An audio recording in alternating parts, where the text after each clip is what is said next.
Hi friends, Sindhu Bhairavi அடுத்து என்ன நடக்க போகுதுன்றத இந்த ஒரு வீடியோவில் ஒரு குட்டி பிரமோவாக பார்க்கலாம் வாங்க.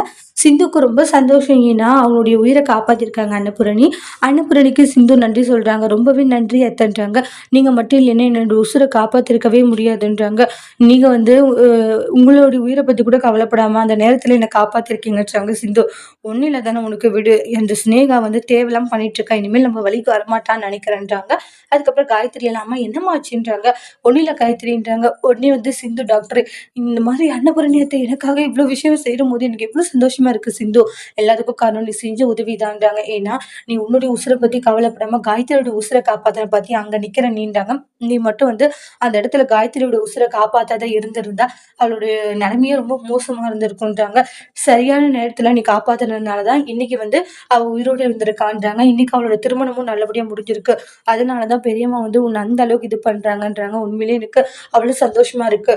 அத்தை மாறுவாங்களா மாற மாட்டாங்களான்னு நினைச்சு நான் ரொம்ப பயந்துகிட்டு இருந்தேன். ஆனா இன்னைக்கு அவங்க மாறி இருக்காங்கன்னு நினைக்கும் போது ஒரு விதமா சந்தோஷமா இருக்கு டாக்டர் அப்படின்ட்டு ரொம்ப ஹாப்பியா இருக்காங்க. அதுக்கப்புறமா பார்த்தீங்கன்னா, காயத்ரி எல்லாம் கூட்டிட்டு வீட்டுக்கு போறாங்க. வீட்டுக்கு போயிட்டு பூஜை ரூம்ல விளக்கெல்லாம் ஏத்திட்டு செய்ய வேண்டிய ஒவ்வொரு சடங்குகளா செஞ்சுக்கிட்டு இருக்காங்க.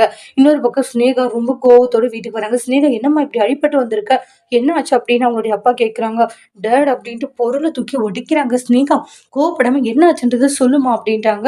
அதுக்கப்புறம் நடந்த விஷயத்த சொல்றாங்க. இப்படி எல்லாம பண்ணாங்க. ஆமா டேட், கல்யாணம் முடிஞ்சிடுச்சு. அந்த சிந்துவை போட்டு தள்ளிடலாம்னு நினைச்சேன். ஆனா அந்த அந்தப்புரணி என்னை அடிச்சு வெளியே துரத்திட்டா. அந்த பைரவி என்னை எப்படி அடிச்சா தெரியுமா அப்படின்றாங்க. என் பொண்ணவே அடிச்சிருக்காங்களா?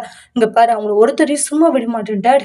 விடக்கூடாது டேட், அவங்க ஒருத்தரையும் சும்மா விடக்கூடாது. என்ன இந்த நிலைமைக்கு ஆளாக்கணவங்கள நம்ம பழி வாங்காம விடக்கூடாதுன்னு சொல்லிட்டு இருக்காங்க.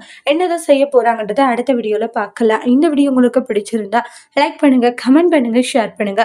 மறக்காம நம்ம சேனல் நீங்க சப்ஸ்கிரைபர் பண்ணிக்கோங்க. Thank you friends.